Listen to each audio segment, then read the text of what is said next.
America250 Mississippi and the Mississippi Humanities Council awarded $20,000 in legacy grants to 5 local organizations across the Gulf Coast, all focusing on preserving Mississippi's role in the American story.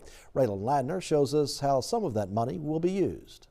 The nation's 250th anniversary came with a birthday present to those trying to preserve its history. The Jackson George Regional Library System, that means bringing decades of local history into the digital age. We are digitizing photos, documents. I'm working on oral history tapes that have been done in the 70s and 80s. A lot of time it's not readily accessible to our patrons because either it's falling apart, it's super old, and we want to be able to have our collections accessible to anybody that wants to look at them. Once online, the archive will continue to grow, adding new material even after the grant period ends. That same focus on access is driving plans at the Walter Anderson Museum of Art, where the grant will fund the digitization of the museum's permanent collection. So right now the collection is very accessible through our museum galleries, but not really outside the walls of the museum. It's going to be available to schools and colleges and really allow researchers access to this valuable information. The museum will also collect oral histories across Mississippi, pairing those stories with Anderson's artwork to preserve the art and create digital exhibits.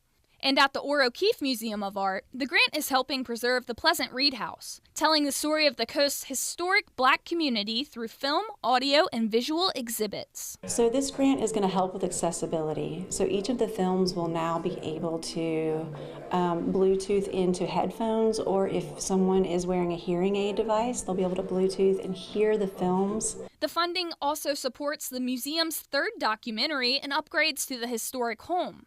All of these upgrades will be done by the end of the year. In South Mississippi, Raylan Ladner, WLOX News Now. Additional legacy grants were also awarded to the Historical Society of Gulfport and the Mississippi Aviation Heritage Museum.